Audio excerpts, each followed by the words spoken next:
प्रिय मित्रों, भगवान शिव नीलकंठ चिड़िया को बताते हैं कि मनुष्य जाने अनजाने में कुछ ऐसी गलतियां कर देता है जिनका पछतावा उसे बाद में होता है।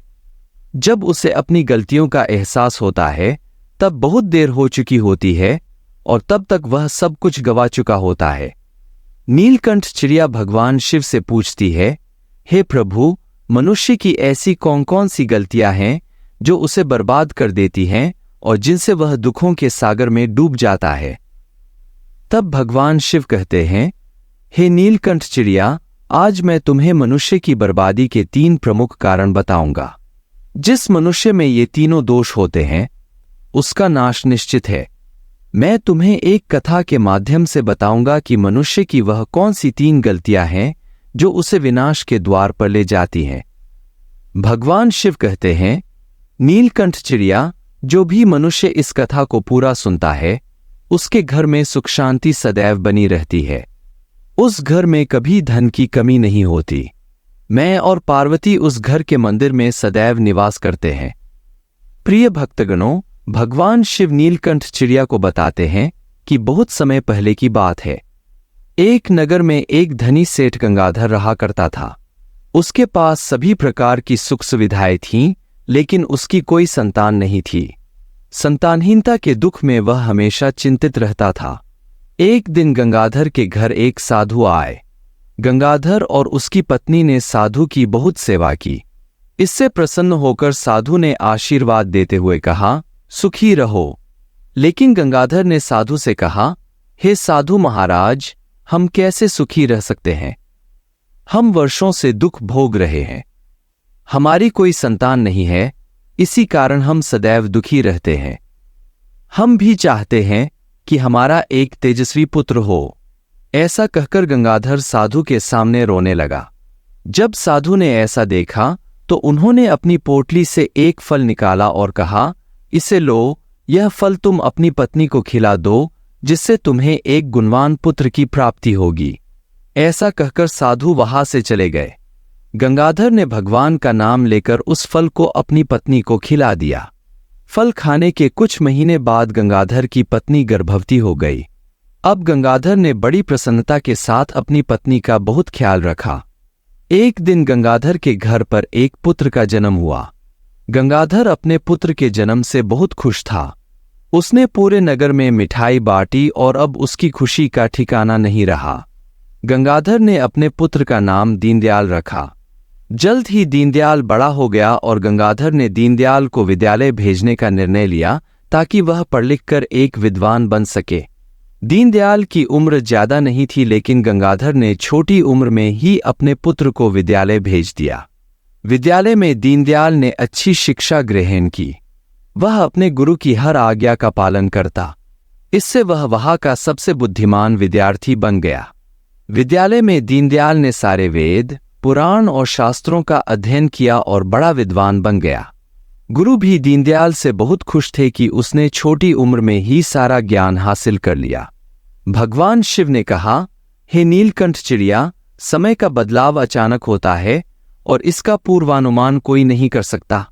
ठीक ऐसा ही एक दिन प्राकृतिक आपदा की वजह से दीनदयाल के माता पिता गंगाधर और उनकी पत्नी की मृत्यु हो गई। जब यह दुखद खबर दीनदयाल तक पहुंची, उस समय उसकी शिक्षा अधूरी थी।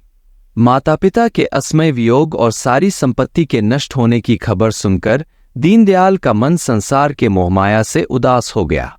इसके बाद दीनदयाल ने निश्चय किया कि वह गुरुकुल से शिक्षा पूरी करने के पश्चात अपना जीवन लोगों की सेवा में समर्पित कर देगा। जब उसकी शिक्षा समाप्त हुई तो वह सन्यासी बनकर हिमालय के वनों में चला गया, दूर सांसारिक वस्तुओं से। वहां जाकर उसने लंबे समय तक कठोर तपस्या की। तपस्या समाप्त होने पर दीनदयाल ने लोगों को ज्ञान देना आरंभ किया। प्रिय भक्तगणों, भगवान शिव नीलकंठ चिड़िया से कहते हैं, हे नीलकंठ चिड़िया, विजयनगर नामक एक नगर था। उस नगर का राजा चंद्रसेन नाम का एक क्रूर व्यक्ति था। जब चंद्रसेन को उस नगर में रहने वाले एक संत दीनदयाल के बारे में पता चला तो वह उनसे मिलने का निश्चय करता है। अगली सुबह चंद्रसेन अपने महल से निकलकर दीनदयाल से मिलने उनके कुटिया तक पहुंचा। जब चंद्रसेन ने पहली बार दीनदयाल को देखा तो वह उनके चेहरे के तेज से मंत्रमुग्ध हो गया। जैसे ही वह दीनदयाल के पास पहुंचा, उसे अपार शांति का अनुभव हुआ। चंद्रसेन ने दीनदयाल को प्रणाम किया और उनके साथ बैठकर बातचीत शुरू की।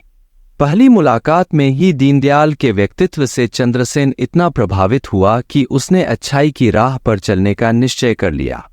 चंद्रसेन ने सोचा कि इतनी छोटी सी मुलाकात में ही दीनदयाल ने उसे इतना बदल दिया, तो अगर वे हमेशा उसके साथ रहें तो उसका जीवन ही बदल जाएगा। इसी विचार से प्रेरित होकर चंद्रसेन ने दीनदयाल से अपने महल आने का आग्रह किया।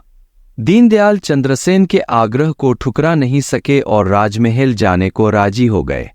फिर चंद्रसेन दीनदयाल को लेकर राजमहल की ओर चल पड़ा। जब राजमहल पहुंचा तो चंद्रसेन ने दीनदयाल का गर्मजोशी से स्वागत किया। उसके बाद उसने दीनदयाल को अपने साथ एक ही कमरे में भोजन करवाया। भोजन के पश्चात दीनदयाल ने चंद्रसेन का आभार व्यक्त किया और विदा लेने की अनुमति मांगी। इस पर चंद्रसेन ने कहा, आप हमारे बगीचे में जितना चाहें ठहर सकते हैं। यहां आपको कोई असुविधा नहीं होगी। यदि आप यहां रहेंगे तो हमारी प्रजा और हम दोनों को खुशी होगी।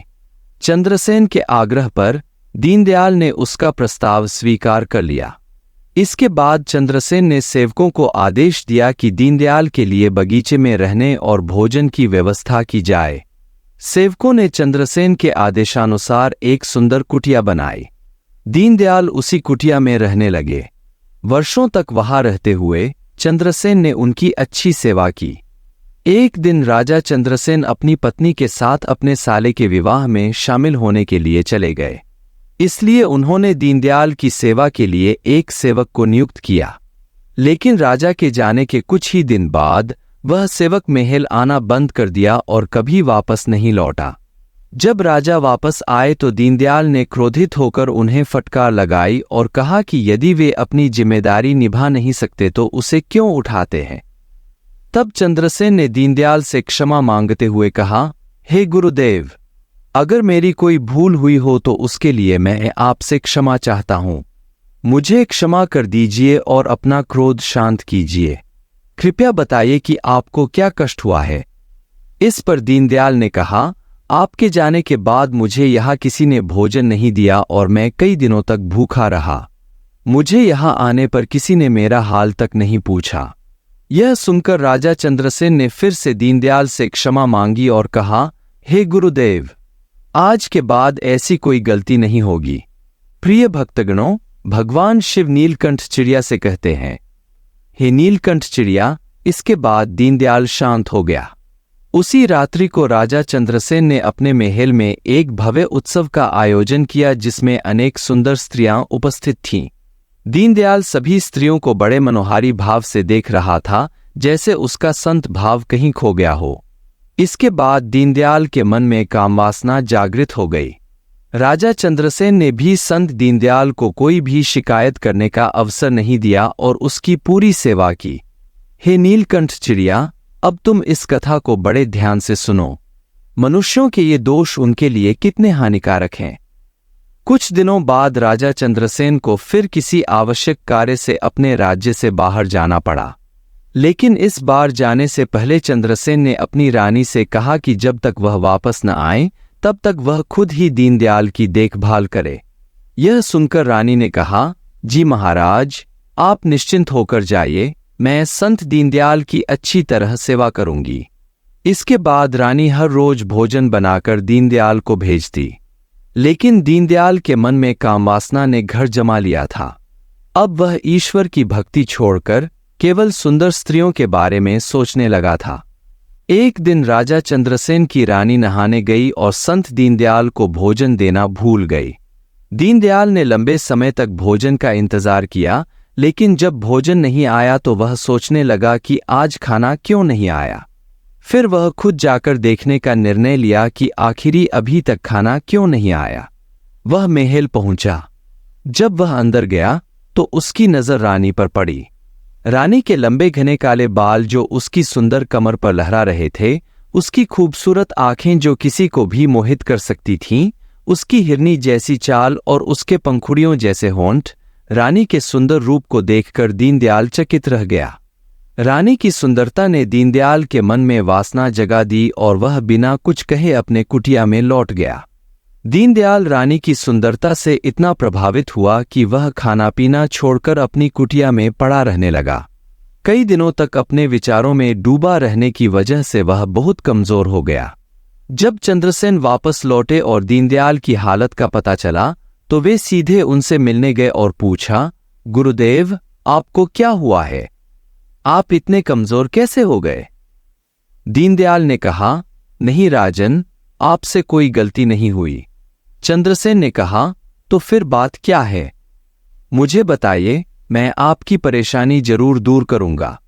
इस पर दीनदयाल ने कहा, हे राजन, मैं आपकी रानी की सुंदरता को देखकर उनके विचारों में खो गया हूं। अब मैं रानी के बिना नहीं रह सकता। यह सुनकर चंद्रसेन हैरान रह गया। कुछ देर सोचने के बाद उसने कहा, मैं आपको अपनी रानी दे दूंगा। यह सुनकर दीनदयाल बहुत खुश हुआ। फिर चंद्रसेन दीनदयाल को महल ले गया, जहां उस दिन रानी ने सबसे सुंदर वस्त्र पहन रखे थे। चंद्रसेन ने रानी से कहा, आपको संत दीनदयाल की मदद करनी चाहिए, नहीं तो एक ज्ञानी पुरुष की हत्या का दोष मुझ पर लगेगा। क्या आप इस दोष को अपने सर लेना चाहेंगी? चंद्रसेन की यह बात सुनकर रानी ने चंद्रसेन से पूछा कि आखिर संत दीनदयाल के दुख का कारण क्या है? हे नीलकंठ चिड़िया, तब राजा चंद्रसेन ने कहा कि दीनदयाल आपके अद्भुत सुंदरता के दीवाने हो गए हैं। चंद्रसेन की यह बात सुनकर रानी ने कहा, राजन, आप चिंता न करें। अब आप सब कुछ मेरे ऊपर छोड़ दीजिए। मुझे पता है कि मुझे अब क्या करना है। उससे आपके ऊपर न तो दीनदयाल के हत्या का पाप लगेगा और न ही उससे मेरे पवित्रता धर्म का नाश होगा। रानी की यह बात सुनकर चंद्रसेन ने रानी को संत दीनदयाल को सौंप दिया। उसके बाद दीनदयाल रानी को लेकर कुटिया में पहुंचे। कुटिया के अंदर दाखिल होकर रानी ने दीनदयाल से कहा कि हमें रहने के लिए घर चाहिए, हम इस झोपड़ी में नहीं रह सकते। यह सुनकर दीनदयाल चंद्रसेन के पास गया और चंद्रसेन से जाकर बोला कि हे राजन, हमें रहने के लिए एक घर चाहिए। दीनदयाल की बात सुनकर चंद्रसेन ने उनके लिए घर का प्रबंध कर दिया। फिर दीनदयाल रानी को लेकर अपने घर लाया। जब रानी दीनदयाल के घर पहुंची तो उसने कहा, यह घर बहुत गंदा और खराब हालत में है, मैं इस घर में नहीं रह सकती। यह सुनकर दीनदयाल फिर से संत चंद्रसेन के पास गया और कहा, हे राजन, जिस घर को आपने हमें दिया है उसकी हालत बहुत खराब है। दीनदयाल की बात सुनकर चंद्रसेन ने घर की हालत ठीक करवा दी। इसके बाद रानी घर में गई, नहा धोकर बिस्तर पर आ गई। फिर दीनदयाल भी बिस्तर पर आ गया। तभी रानी ने दीनदयाल से कहा, आपको पता है आप कौन हैं और अब क्या करने वाले हैं? आप एक महान संत थे जिनके लिए राजा स्वयं सारी सुविधाएं उपलब्ध कराते थे। लोग आपसे ज्ञान प्राप्त करने के लिए दूर दूर से आते थे। आप लोगों को सत्य का मार्ग दिखाते थे और उनकी समस्याओं का समाधान करते थे। सभी आपको सर्वश्रेष्ठ गुरु मानते थे और भगवान के रूप में पूजा करते थे। परंतु आज आप एक औरत के सौंदर्य में फंस गए हैं। रानी की ये बातें सुनकर संत दीनदयाल को बड़ा धक्का लगा। उन्हें एहसास हुआ कि वे एक संत हैं और यह सब क्या कर रहे हैं।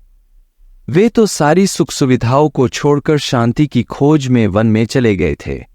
दीनदयाल के मन को जब समझ आया तो वह अत्यंत दुखी हो गए और रानी से क्षमा याचना करते हुए बोले, क्षमा कीजिए महारानी, मैं क्या करने जा रहा था। मैं अभी इसी वक्त आपको महाराजा चंद्रसेन के पास भेज दूंगा। रानी ने दीनदयाल की बात सुनकर उनसे पूछा, हे गुरुदेव, मेरे मन में एक प्रश्न उठ रहा है, कृपया मेरा संदेह दूर कीजिए। दीनदयाल ने कहा, पूछो, तुम्हारा क्या प्रश्न है? रानी ने कहा, जब उस दिन आपको भोजन नहीं मिला था तब आप बहुत क्रोधित हुए थे। उस दिन मैंने पहली बार आपका वह रूप देखा था। तब से मैं आपके व्यवहार में परिवर्तन महसूस कर रही हूं। ऐसा क्यों हुआ? आखिर आपको इतना क्रोध क्यों आया? आपने तो शांति प्राप्त कर ली थी। दीनदयाल ने उत्तर दिया, जब मैं वन में था तब मुझे समय पर भोजन नहीं मिल पाता था, लेकिन महल में आने के बाद मुझे सभी सुख सुविधाएं मिली। फिर मैं इन सभी का आदी हो गया और मुझे इनके प्रति लगाव हो गया। फिर मुझे इन्हें पाने का लालच उत्पन्न हुआ और जब मुझे ये नहीं मिली तो मेरे अंदर क्रोध उत्पन्न हुआ। दीनदयाल ने महारानी से कहा, महारानी, अगर कोई इच्छा पूरी न हो तो क्रोध उत्पन्न होता है, लेकिन अगर इच्छा पूरी हो जाए तो लालच बढ़ने लगता है। मेरी इच्छा की पूर्ति ने ही मुझे वासना के द्वार पर ला खड़ा किया है और मैं आपके प्रति आकर्षित हो गया हूं। इसके बाद दीनदयाल रानी को लेकर चंद्रसेन के पास जाकर कहा, हे राजन, मुझे क्षमा कर दीजिए, मुझे अपनी गलती का एहसास हो गया है। ये लीजिए आपकी रानी को, मुझे यह सब नहीं चाहिए। मैं अपनी वासना में वशीभूत होकर यह गलत कदम उठाने जा रहा था और अपना जीवन बर्बाद कर रहा था, लेकिन अब मुझे सब समझ आ गया है। इसके बाद संत दीनदयाल ने कहा, हे राजन, मनुष्य की बर्बादी का कारण उसकी 3 आदतें बनती हैं जो हर व्यक्ति में पाई जाती हैं, लेकिन जो इन पर नियंत्रण रखता है वह दुखों से बच जाता है, जबकि जो नियंत्रण नहीं रख पाता वह बर्बाद हो जाता है। यह सुनकर चंद्रसेन ने कहा, हे गुरुदेव, मुझे वे 3 दोष बताइए जिनसे मनुष्य की बर्बादी होती है। दीनदयाल ने राजा चंद्रसेन को बताया कि मनुष्यों को नष्ट करने वाले 3 दोष हैं। पहला दोष है अनियंत्रित इच्छाएं। इच्छा हर व्यक्ति का प्रथम अवगुण है। जो व्यक्ति अपनी इच्छाओं पर नियंत्रण नहीं रख पाता वह जीवन में कहीं भी सफल नहीं हो सकता। एक इच्छा पूरी होते ही दूसरी उभर आती है और इस चक्र में फंसकर व्यक्ति संतुष्ट नहीं हो पाता बल्कि दुखी रहता है। इसलिए जब हम अपनी इच्छाओं पर नियंत्रण रखते हैं तो हमारा मन भी हमारे वश में होता है। ऐसे में हमें केवल सुख की प्राप्ति होती है। जो हम चाहते हैं वही हमारे साथ होता है। दूसरा दोष है वासना। इच्छाओं से वासना का जन्म होता है। इच्छाओं की तरह वासना का भी कोई अंत नहीं होता। मनुष्य वासना के जाल में फंसकर कुछ भी समझ नहीं पाता। अनेक युद्धों का मूल कारण स्त्री पाने की वासना रही है। कई राजाओं ने स्त्री प्रेम में पड़कर युद्ध लड़े हैं। रावण एक बुद्धिमान व्यक्ति था, परंतु माता सीता की सुंदरता से मोहित होकर उसने अपना विनाश कर लिया। एक स्त्री ही उसकी मृत्यु का कारण बनी। कई राजा युद्ध में इसलिए हार गए क्योंकि वे स्त्रियों के साथ वासना में लिप्त रहे। भगवान ने स्त्री की रचना संसार के विस्तार के लिए की, परंतु आज लोग उन्हें केवल अपना मनोरंजन समझने लगे हैं। जब उन्हें यह मनोरंजन नहीं मिलता तो वे पागल हो जाते हैं और अनैतिक कार्य करते हैं। अतः राजन, जितना संभव हो वासना से दूर रहना चाहिए। हे प्यारी नीलकंठ चिड़िया, संत दीनदयाल कहते हैं कि हे राजन, क्रोध मनुष्य को बर्बाद करने वाला तीसरा दोष है।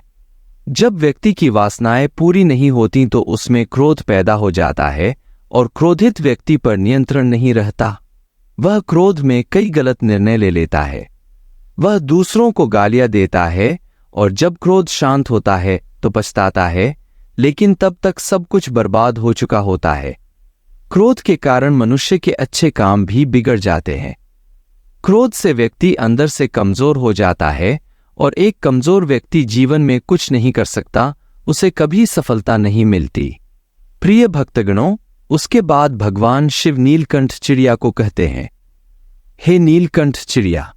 उसके बाद संत दीनदयाल राजा चंद्रसेन को उनकी रानी सौंपकर कहते हैं, हे राजा चंद्रसेन, अब मैं यहां नहीं रुकूंगा, मेरा स्थान यहां नहीं है। और इतना कहकर संत दीनदयाल वापस जंगलों की तरफ निकल जाते हैं। हे नीलकंठ चिड़िया, क्या तुम अब समझ गई? मनुष्य की बर्बादी के सिर्फ 3 कारण हैं। जो मनुष्य इन तीनों दोषों पर विजय प्राप्त कर लेता है वह इस भूलोक से अपनी यात्रा समाप्त कर अंत में मुझे प्राप्त कर लेता है। प्रिय भक्तगणों, यदि आपको यह कथा पसंद आई हो तो हमारे चैनल को सब्सक्राइब कर लीजिए और इस वीडियो को लाइक कर कमेंट में हर हर महादेव अवश्य लिख दीजिए। भक्तों, प्रिय दोस्तों, हम आपसे निवेदन करना चाहते हैं कि आप इस कथा को अपने व्हाट्सएप ग्रुप में अपने प्रियजनों के साथ अवश्य शेयर करें, जिससे वह भी ईश्वर की प्राप्ति के मार्ग को जान सके। कथा देखने के लिए आपका बहुत बहुत धन्यवाद दोस्तों। मिलते हैं एक और नई कथा के साथ।